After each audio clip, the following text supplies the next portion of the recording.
The Disney and Marvel showcase at the D23 Expo was earlier today. I live streamed it. You can catch that stream from the link right up here. At a runtime of about 24 minutes, but were there any good games announced? Let's talk about it. This showcase was pretty interesting. A lot of the games that were announced were mobile games, and that kind of makes sense here. It's not really an event for like a hardcore gamer or someone who's like really interested in Nintendo properties who would watch a Nintendo Direct. So it's kind of more for like the casual gamers that are really more fans of Marvel and Disney in general and just might be considering playing the games as well. That being said, let's actually talk about those mobile games first. There's a few from Marvel, starting with Marvel Snap, which is a card-based game. In the showcase, they went on to say that if you can learn to play Solitaire, that you can learn to play this game, which is actually kind of nice. It means that you don't really have to know much about Marvel characters in order to really enjoy this game. Each of the cards has different Marvel characters. They have different moves that you can do depending on where you place the cards.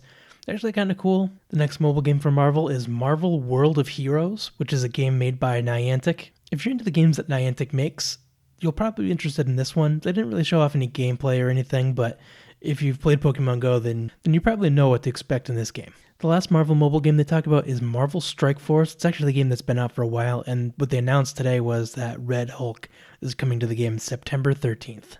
There's two more mobile games that were announced. One was from Disney called Disney's Mirrorverse, which is actually kind of a cool concept. You get to play as the villains this time instead of the heroes. They didn't really show much of the gameplay. They showed some of the villains on the screen with some kind of cool armor, and they're fighting these strange monsters. We'll get to see more later, but I'll definitely have to check it out. And the last mobile game to talk about is Avatar Reckoning, which is actually based on James Cameron's Avatar. It looks pretty cool. It actually is a third-person multiplayer co-op online shooter, and it actually looked really good. It looked kind of like it would be a game on the Switch or even on any other system, and surprisingly, it's a mobile game. It looks pretty cool. I'll actually be checking that one out. Some of the games that showcased were games that were already announced at other events. A couple of the games didn't have anything extra to add, like Return to Monkey Island or Aliens Dark Descent, but some of them had some new stuff, like Disney's Dreamlight Valley, which is a game that released a few days ago. They actually announced that there's going to be a Toy Story arc later this year. They announced that there's going to be 30 new characters for the LEGO Star Wars The Skywalker Saga. And they announced a release date for Marvel's Midnight Suns. It's going to release December 2nd. It's not going to release that date for the Switch yet. They didn't actually have a date for that, but all of the consoles will be December 2nd. They also announced for Marvel Midnight Suns that they're going to be releasing a 5 short animated series. It's kind of take part as a prequel for the game. It looks like it's in the art style of the old X-Men cartoons, which is really cool. As far as new games are concerned, there's a new Tron game called Tron Identity that didn't really show a lot of the gameplay footage, but it looks kind of interesting.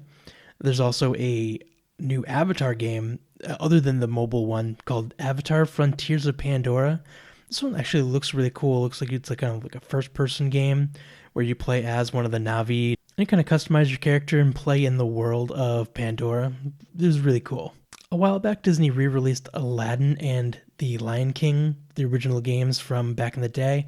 They announced that they're going to be re-releasing a Gargoyles game, and that's super exciting. I actually never got to play this when it originally came out, so it's great that I get a chance to play it now. For me, easily one of the best games announced at the showcase was Disney's Illusion Island, kind of like a multiplayer platformer puzzle solver game.